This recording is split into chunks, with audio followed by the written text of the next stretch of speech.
Hello family, how are you all?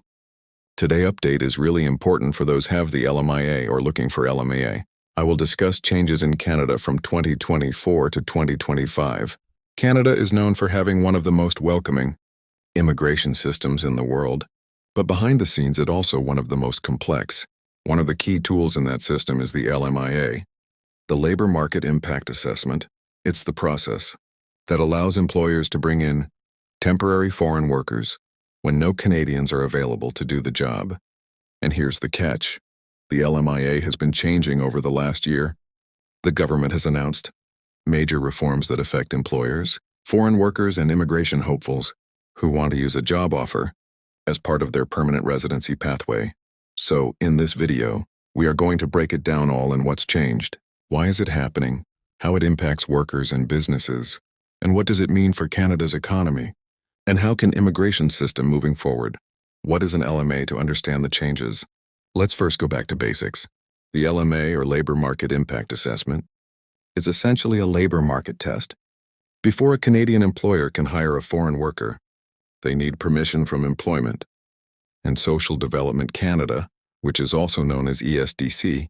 The LMIA asks one simple question: will hiring a foreign worker have positive, neutral, or non-negative effect on Canada's labor market?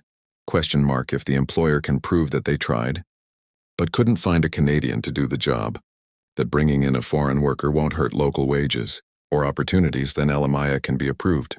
Once approved, that LMIA can be used to support a work permit application, and sometimes it boosts permanent residency applications under express entry, but because the LMA carries so much weight, it's also been vulnerable to abuse. And that's why we are seeing these big reforms today, the big changes now. Let's talk about what's actually changed. Change 1. No more points extra for CRS system for LMIA job offers. In the past, if you had a valid job offer backed by an LMIA, you could get up to 50 or even 200 extra points in the express entries. That was a huge boost often. The difference between getting an invitation to apply or being left in the pool. But as of 2025, these points are gone. The government realized that some people were misusing the system, getting fake or inflated job offers just to boost their scores by removing these points. IRCC hopes to make express entry more fair and more focused on skills rather than paperwork. Change 2. Restrictions in high unemployment areas. Employers who want to hire low-wage foreign workers now face restrictions if their region has unemployment of 6% or higher. For example, if unemployment is high in a particular city, LMIAs for jobs like retail clerks, food counter attendants, or general laborers are being refused. This doesn't apply to all industries. Sectors like agriculture, healthcare, and construction are often exempt because Canada faces a real shortage there, but it means employers can rely on foreign workers in regions where Canadians are already struggling to find jobs. Change 3. Lower caps on temporary foreign workers. Before, some employers could have up to 30% of their staff as temporary foreign workers under the low-wage stream. Now that cap has been cut in many industries, it's down to 20% and in some cases just 10%. The government says this is to ensure that Canadian citizens and permanent residents remain the first choice for employment. Change 4.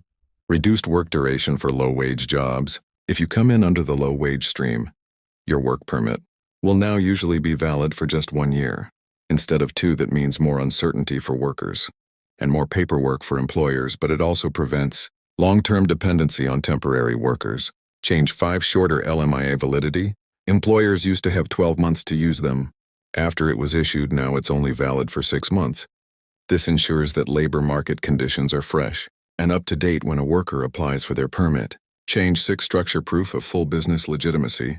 In the past, some employers could simply provide a letter from an accountant or lawyer to prove they were a real business. There's no longer enough. ESDC is demanding stronger proof. Financial statements, tax records, and even site visits to make sure employers are legitimate. Change 7. Higher wage requirements for high-wage jobs. The threshold for what counts as high-wage job has been raised. This means employers have to pay more if they want to bring in workers under that category, ensuring foreign hires don't undercut Canadian wages. All these changes add up to one thing: a tighter, more controlled LMIA system. Why these changes? So, why is the government making these moves? There are a few reasons to protect Canadian jobs. In areas where unemployment is high, It doesn't make sense to import a foreign labor for low-wage jobs when Canadians are available. To prevent abuse, there have been cases of fake job offers, shady recruiters and workers being exploited, stricter proof and shorter validity periods, reduce fraud to control population pressure. With housing shortages and affordability crisis, the government is trying to balance the number of newcomers with the Canada's capacity to focus on skills. By removing all my A points from express entry, the government wants to prioritize candidates based on their education, language, and work experience, not just who has a job offer on paper. Impacts on employers for Canadian businesses, especially small and medium employers. These changes are a double-edged sword. On one hand, the process is stricter, costlier, and requires more proof. On the other hand, it ensures only serious employers with genuine labor shortages get approvals. Industries like construction and healthcare may benefit since they are exempt from some of the new restrictions. But restaurant, retail stores, services, industries are already warning of short stuffing, especially in smaller towns. Impacts on workers for foreign workers. The impact depends on your situation. If you were counting on an LMIA job offer to boost your express entry score, that door is now closed. You'll need to rely on other factors like education, language, or provincial nomination. If you are already in Canada on a temporary permit, renewals may be shorter and harder to get. But if you are highly skilled or working in an industry facing critical shortages, the demand for your labor is still strong. The bigger picture, these LMA changes are part of bigger debate about Canada's immigration system. Should Canada continue relying on temporary workers to fill gaps in the economy, or should the focus be on permanent immigration and long-term immigration? The government is striking a balance. Welcome Canada workers where they are really needed, but to prevent loopholes and protect Canadians first. Still, critics argue the changes may make life harder for both employers and workers and could even lead to more labor shortages in certain industries. So to wrap up, the LMIA system is evolving fast. The removal of job offer points, shorter validity periods, stricter employer checks, and tougher rules in high employment areas are all part of Canada's new approach to temporary foreign worker. If you were an employer, you need to plan more, carefully budget for higher wages, and gather strong proof for your application. If you are a worker, especially in the express entry pool, you'll need to adapt your strategy, focus on boosting your language scores, gaining Canadian work experience, or looking into provincial nominee programs. At the end of the day, these reforms are about one big question: how do we balance Canada's need for workers with fairness, integrity, and protection of Canadian jobs? What do you think? Do these changes go too far or not far enough? Share your thoughts in the comments, and don't forget to subscribe for more updates on Canada's immigration system. Thank you. Please subscribe for more updates.